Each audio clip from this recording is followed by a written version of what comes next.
विमला, खाने में नमक थोड़ा कम डाला कर। तेरे बाबूजी को डॉक्टर ने नमक कम खाने के लिए कहा है और तू है कि समझती ही नहीं। 6 महीने बाद रिटायर हो जाएंगे, फिर दवाई का खर्चा और तेरा खर्चा क्या क्या उठाएंगे। आबा जी अपने काम वाली विमला से कहती है। विमला बोली, अरे माँ जी क्यों इतना चिक चिक करती हैं? घर में खाने वाले 2 लोग हैं, कभी कम और ज्यादा नमक तो हो ही जाता है। इतना कहकर वह काम करने लगी। आबा जी अपने पति सुरेंद्र बाबू से बोली, ये विमला बहुत तेज हो गई है, इसे भी पता है हम नहीं खाएंगे तो सारा कुछ उठाकर अपने घर ले जाएगी। सुरेंद्र बाबू उनकी बातों को अनसुना किए और अखबार पढ़ने में लगे रहे। तभी आबा जी के बेटे राजेश का फोन आया। माँ ने अपनी उदासी जताई तो राजेश बोला, माँ कितनी बार बोला है उस घर को बेच दो, पर आप लोग मानते ही नहीं हो। लोग कहते हैं बुढ़ापे का सहारा बेटा ही होता है, पर आप लोगों को अपने बेटे पर ही भरोसा नहीं है। घर बेचने के बाद कौन सा पैसे हम रख लेंगे? इतने बड़े घर में अकेले रह रही हो, क्या ये अच्छा लगता है? आबा जी बोली, बेटा ऐसी बात नहीं है, पर तुम्हारे पापा अगर तुम्हारी बात नहीं मान रहे तो तुम कौन सा हमारी बात मान रहे हो? अपनी सुख सुविधाओं के लिए तुम हमें छोड़कर चले गए, क्या तुम्हें माँ की याद नहीं आती?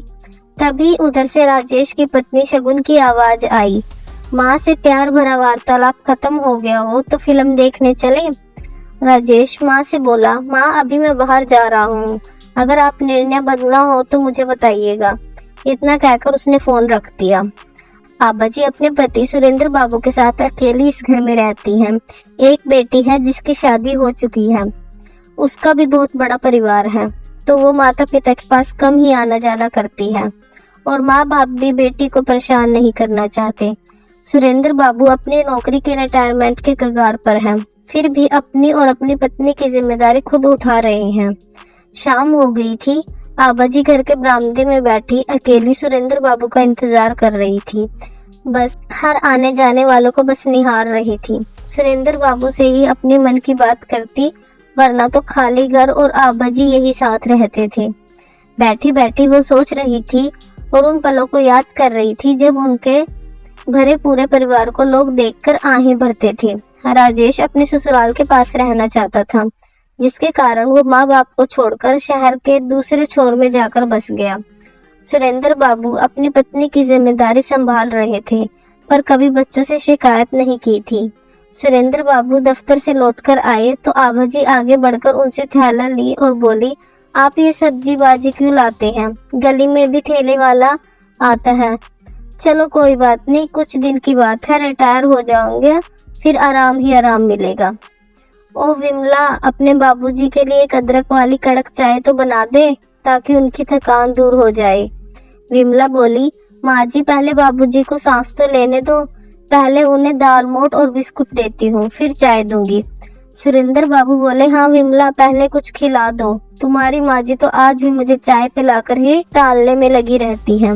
विमला के जाते ही आभा जी बोली, ये विमला बहुत चटोरी हो गई है, देखना छुपकर डब्बे में थोड़ा दाल मोट अपने मुंह में डालेगी। सुरेंद्र बाबू हंसकर बोले, क्या आभा वो इतना करती है तो तू थोड़ा खा भी लेगी तो क्या चला जाएगा? अपने बच्चों को तुमने इतना खिलाया, बदले में उन्होंने क्या किया? उससे भली तो ये विमला है। आभा जी बोली, अरे हाँ, बच्चों से याद आया, राजेश का फोन आया था, आपकी जिद की वजह से हम अकेले हो गए हैं।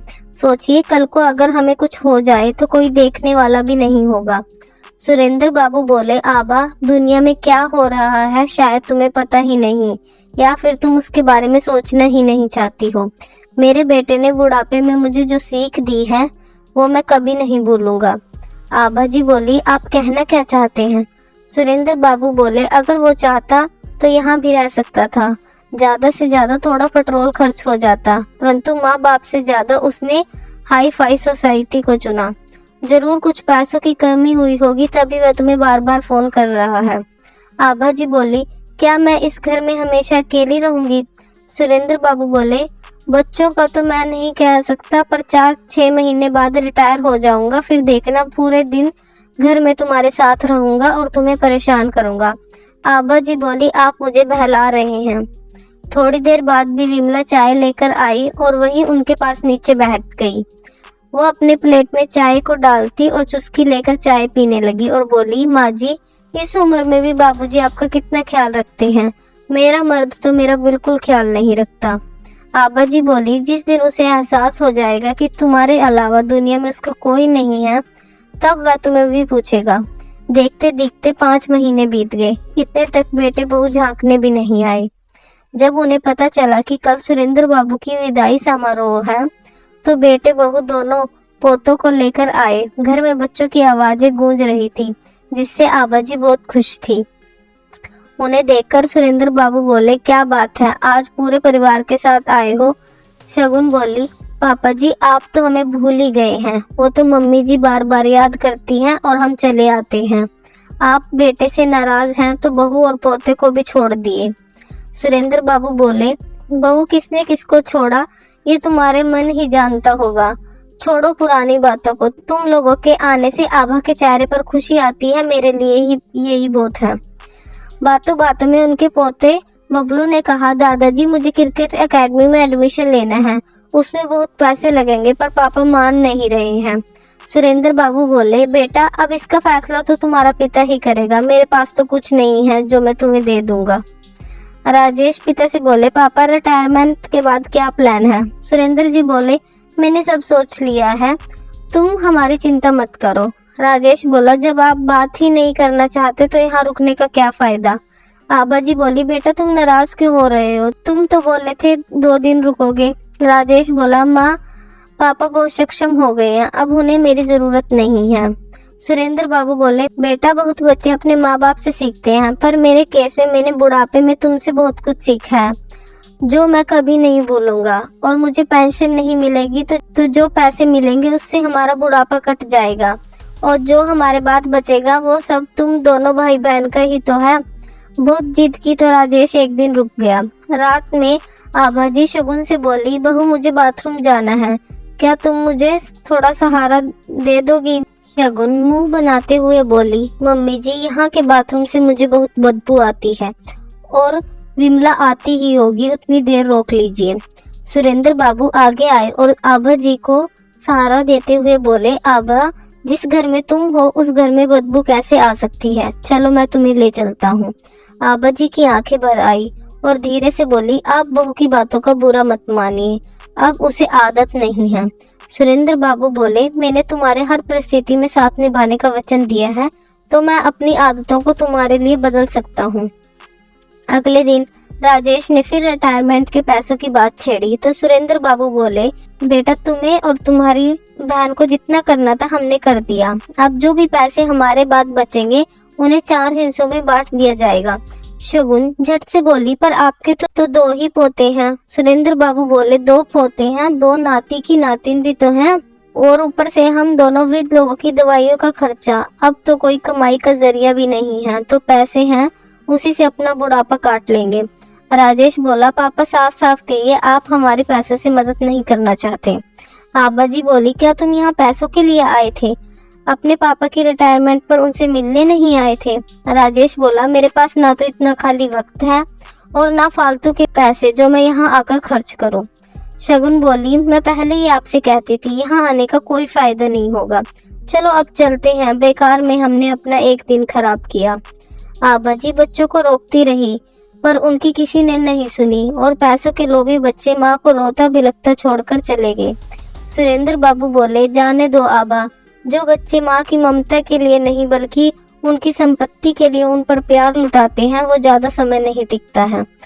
तुमने इतने सालों मुझसे निस्वार्थ प्यार किया, अब वचन निभाने की मेरी बारी है। मैं जब तक रहूंगा तुम्हारा साथ निभाऊंगा। और इन बच्चों ने हमें एक बात तो सिखा दिया है कि बुढ़ापे में खुद को कैसे संभालना है। दूर खड़ी विमला सब कुछ देख रही थी। रात को खाना बनाकर जब वह जाने लगी तो बोली, माँ जी, बाबूजी की एक बात मैं जीवन भर नहीं बोलूंगी कि बुढ़ापा आने से पहले ही अगर बच्चों के लक्षण सही नहीं रहे तो अपना उपाय खुद कर लेना चाहिए। खाना बना दी हूँ, खा लीजिएगा, सुबह वक्त पर आ जाऊंगी। इतना कहकर वो चली गई। बेटी को जब इन सब बातों का पता चला तो वह दुखी हुई, पर अपने पिता के हौसले को देखकर वह बहुत खुश हुई। उसने भी अपने पिता से इस बात को सीखने का वादा किया। वक्त बीतता गया, दोनों एक दूसरे का सहारा बने रहे। सुरेंद्र बाबू ने अपने पैसों को अपने बच्चों का ना देकर आने वाली पीढ़ियों में बांट दिया। आगे चलकर विमला के बच्चे भी बड़े होने लगे तो उसके पति ने भी उसकी अहमियत समझी। राजेश के बेटे भी बड़े हुए और जैसा उसने देखा था वैसा ही व्यवहार उन्होंने राजेश के साथ किया। तब उसे एहसास हुआ कि जो उसने बोया आज वही वो काट रहा है। मित्रों, भूल से भी अपने माता पिता के साथ दुर्व्यवहार ना करें। उन्होंने तो अपनी जिंदगी जी ली और जब बची उसे कुछ न कुछ करके काट ही लेंगे। सोचना तो हमें होगा, क्योंकि असली सबक तो बुढ़ापा सीखना होता है। तो दोस्तों, ये थी आज की कहानी। उम्मीद करते हैं आपको पसंद आई होगी। अगर चैनल पर पहली बार आए हो तो चैनल को सब्सक्राइब करें और वीडियो को लाइक करें। धन्यवाद।